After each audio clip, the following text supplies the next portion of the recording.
مطلق العنان فوجی عامر field marshal صدر ایوب خان کے زوال کا ایک بڑا سبب ان کے بیٹے گوہر ایوب خان کی حرکات کو قرار دیا جاتا ہے، جنہوں نے چند برس کی فوجی سروس کے بعد استعفیٰ دے کر کاروباری اور سیاسی سرگرمیاں شروع کر دی تھیں۔ گوہر ایوب نے اپنے والد ایوب خان کے صدارتی الیکشن میں محترمہ فاطمہ جناح کو ہرانے کے بعد جشن فتح منانے کے لیے کراچی میں جلوس نکال کر ان کے لیے بڑے مسائل کھڑے کر دیے تھے، جس کے باعث ملکی تاریخ کا طاقتور فوجی عامر کچھ ہی عرصے بعد اقتدار سے بے دخل کر دیا گیا۔ تاریخ نے ثابت کیا ہے کہ جب کوئی حکمران ملک کے سیاہ و سفید کا مالک ہو اور امور مملکت میں عوام کی رائے کی اہمیت ختم کر دے تو اس کے عزیز و اقارب کی بے قاعدگیاں اور بدعنوانیاں اس کی اپنی شہرت اور کردار پر اثر انداز ہوتی ہیں۔ مگر ایوب خان کے لیے یہ دلیل ناقابل فہم تھی۔ گو کہ ایوب خان نے اپنی سوانح عمری جس رزق سے آتی ہو پرواز میں کوتاہی میں اپنے بیٹوں اور ان کی بحیثیت ADC تقرری کا کوئی ذکر نہیں کیا، لیکن یہ ضروری نہیں کہ ان باتوں کا ذکر کوئی اور بھی نہ کرے۔ ایوب خان کے ساتھ کام کرنے والے لوگوں اور خود ان کے اپنے بیٹے گوہر ایوب نے ان تمام باتوں کا تذکرہ تفصیل سے اپنی کتابوں میں کیا ہے، جس سے ثابت ہوتا ہے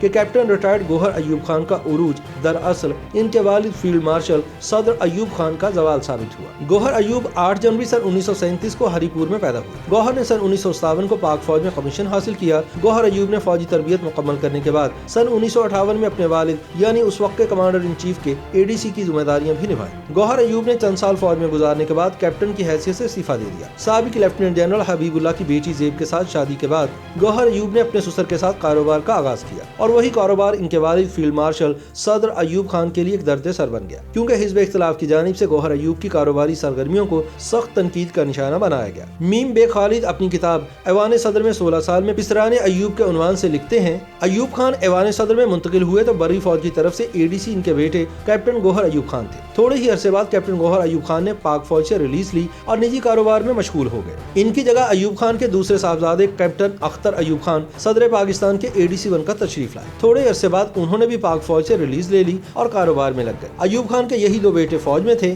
جنہوں نے یکے بعد دیگرے فوجی ملازمت کو خیر بات کہہ دیا۔ فیلڈ مارشل صدر محمد ایوب خان جس شخص کا پشتوں سے پیشہ آباد سپاہ گری رہا ہو اور جو صرف اپنے فوجی عہدے کی بدولت صدر پاکستان کے بلند ترین مقام تک پہنچا ہو، وہ اپنے لڑکوں کو عین عالم شباب میں جب وہ تقریباً 25 یا 26 برس کے ہوں چند سال کی سروس کے بعد فوج سے ریلیز کر کے نجی کاروبار میں لگا دے، یہ ناقابل فہم ہے۔ ایسے میں سوالات اٹھائے گئے کہ والد کے صدر پاکستان بن جانے کے بعد کیا اولاد کے لیے فوج سے وابستگی مقدس پیشہ نہیں رہا تھا؟ کیا صدر پاکستان کے بیٹوں کا فوج میں رہنا غیر محفوظ یا غیر منافع بخش ہو گیا تھا؟ ایک کیڈٹ کی تعلیم و تربیت پر حکومت کا زر کثیر خرچ ہوتا ہے، اور یہی وجہ ہے کہ عام حالات میں اتنے کم عرصے سروس کے بعد فوج سے ریلیز لینا تقریباً ناممکن ہوتا ہے۔ اگر صدر پاکستان کے علاوہ کسی عام شہری کے بیٹے ہوتے تو کیا وہ بھی یوں آسانی سے ریلیز حاصل کر سکتے تھے؟ یہ وہ سوالات ہیں جن کا جواب صدر ایوب خان نے عہد صدارت میں یا باقی ماندہ زندگی میں کبھی نہ دیا۔ ایوب خان سے پہلی غلطی یہی ہوئی کہ وہ خود تو جنرل کے عہدے سے فیلڈ مارشل بن گئے، مگر اپنی اولاد کو فوج سے نکل جانے کی اجازت دے دی۔ بعد میں اس کی انہیں بھاری قیمت ادا کرنا پڑی۔ ان کے بیٹوں کے بارے میں جھوٹی سچی کہانیاں مشہور ہوئیں اور باپ ہدف تنقید بنتا رہا۔ پاکستانی عوام یہ سوچنے لگے کہ جو باپ اپنی اولاد کو کنٹرول نہیں کر سکتا، پورے ملک کو سنبھالنے کا اہل کیسے ہو سکتا ہے؟ کیپٹن ریٹائرڈ گوہر ایوب نے اپنے سسر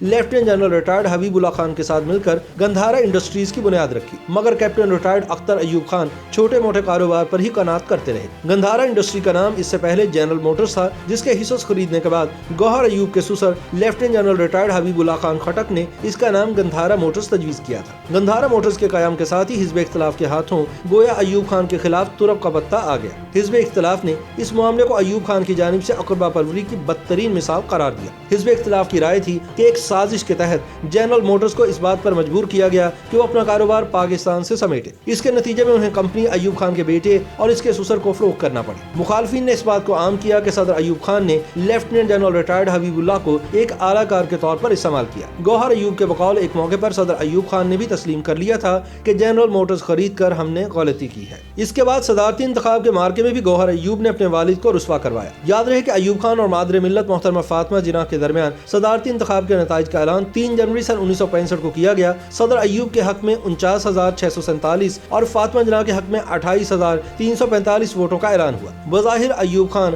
21,000 سے زائد ووٹوں کی اکثریت سے جیت گئے تھے، لیکن سچ تو یہ ہے کہ